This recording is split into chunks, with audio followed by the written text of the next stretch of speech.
Assalamualaikum warahmatullah and good day everyone. Welcome to the first topic of keeping it balanced, short course. In this video, I will be introducing you to accounting in business and its reporting. Specifically, I will touch on role of accounting in business, forms of business entities, and types of business activities before introducing you to areas in accounting, of which this short course will be focusing on only one of the areas, as well as reports in accounting. Let us start with accounting in business or accounting and business. Before we talk about roles of accounting, we need to first understand what accounting is. Basically, it is an information system that provides reports to users about the economic activities and conditions of a business. It really is a system because if you look at the definitions of a system, it is defined as a set of principles or procedures according to which something is done, an organized scheme or method. And in accounting, we do need to follow certain procedures and steps, and to do the procedures, we simply need to apply certain principles. This is what we call as accounting cycle. We start with identifying transactions to be recorded, record them through journal and ledger, and at the end of the financial year, we produce reports. The reports that this information system provides is the financial statements at the end of the cycle, and we start again in the new financial year. By looking at the accounting cycle, accounting can also be identified as the process of identifying, measuring, recording, and communicating economic information to permit informed judgment and decisions by users of the information. From previous definition, we can say that the roles of accounting involves identifying, recording, which include measuring, and finally communicating the economic information or activities of the business to interested parties. Now, what do we mean by identifying? In short, it simply means selecting transactions and events. Why do we need to select? Because we only need to record those transactions that are relevant to the business. Let me illustrate that to you.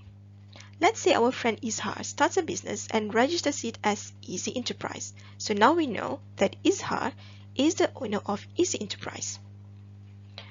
Let's say Izhar receives a gift from his aunt Melissa, a total amount of 50,000 ringgit cash. Do we record this transaction in Easy Enterprise? Is the transaction relevant to Easy Enterprise? The answer is no. Why? Because that transaction is not between Easy Enterprise and Aunt Melissa, but rather a personal transaction between Izhar and his aunt. Therefore, it is not relevant to the business. We identify the transaction as irrelevant to the business, thus no recording required. Now, what if Izhar kept 10,000 in his personal account and deposited the balance in Easy Enterprise's bank account as his investment in his own business? Would the transactions of that 40,000 be relevant? The answer is yes. Now that 40,000 ringgit is going into Easy Enterprise's bank account, the transaction is relevant to Easy Enterprise. And in the book of Easy Enterprise, there will be a recording of this transaction that we call a journal entry, where we debit bank account 40,000 ringgit and credit capital accounts of owner of the same amount. Now, this is the language that we use in accounting records, but we will not be discussing it here. Not yet. Note that I mentioned the book of Easy Enterprise. Now, the system of recording the transactions in the book of accounts is what known as bookkeeping, which refers to record keeping in books of accounts. We will talk about this term again later in the course. Let us try another transaction. What if Aunt Melissa bought goods sold by Easy Enterprise for 10 ringgit? Is this transaction relevant to Easy Enterprise? The answer is yes. It is relevant since the goods were sold by the business to Aunt Melissa. The record will then be debit bank account 10 ringgit and credit sales account with the same amount. As you can see, what need to be recorded are transactions that are relevant to the business. Thus, the first rule of accounting before recording is to identify transactions that are relevant to the business. Although Izhar is the owner of Easy Enterprise, there should be a separation between personal transactions and business transactions. I hope you get the idea. As I mentioned earlier, After identifying the relevant economic transactions to the business, we need and we must record them. Recording business activities requires keeping a chronological log of transactions and events, thus taking note of dates is very important in accounting. And those activities must be measured in a certain currency to show value. In our country, Malaysia, for example, we use ringgit and sen. In China, we use Chinese yuan. In Bangladesh, we use taka. And in Indonesia, we use rupiah. Those records must also be classified and summarized in a useful format.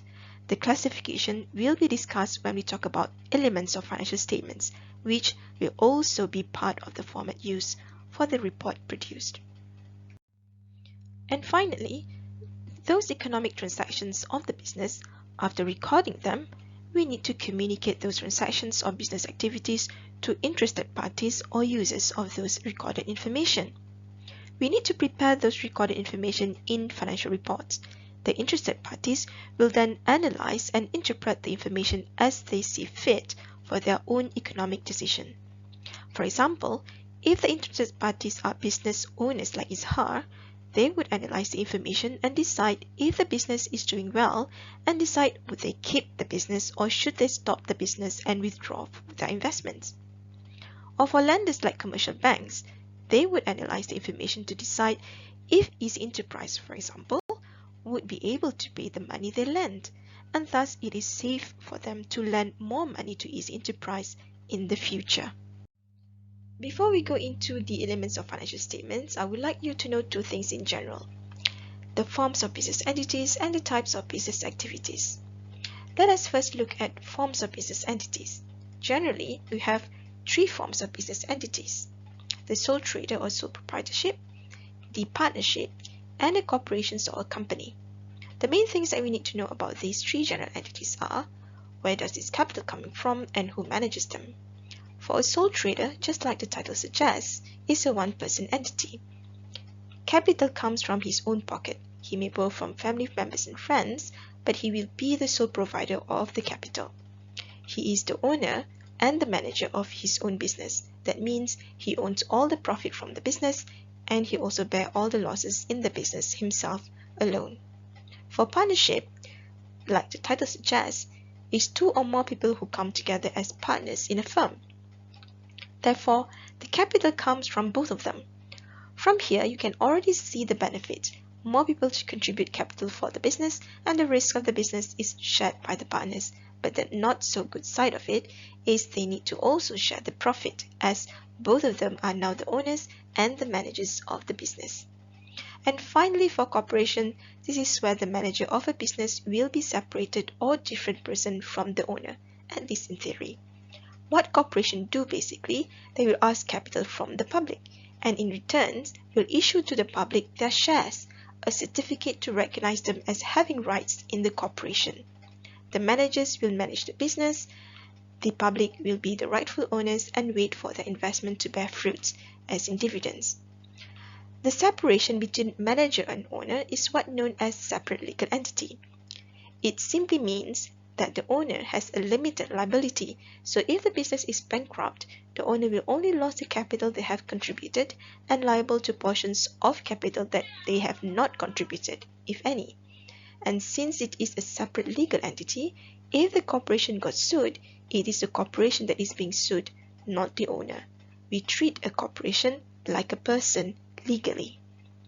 For your information, there is another form of business entity, a hybrid between partnership and corporation, that is called limited liability partnership. For type of business activities, we have three general types: servicing, merchandising, and manufacturing. For servicing, they provide services, not goods, so it will be less costly. No cost of goods sold, no need warehouse to store the inventories or stocks. For merchandisers or traders, they buy finished goods and sell them to end users. This means they incur more costs, need to record inventories or stocks, and need to also record cost of goods sold. And finally, manufacturers. They manufacture own goods and sell them to traders or direct to end users. This means there will be even more costs. They need to record cost of goods manufactured, cost of goods sold, and also inventories or stocks. Not only that, They also have not one, but three types of inventories, which are raw materials, work in progress, and finished goods. Regardless of the forms of business entities and types of its activities, all businesses need to record their economic transactions. Thus, the way we record would be the same. Only thing, the transactions involved would be slightly different from one another.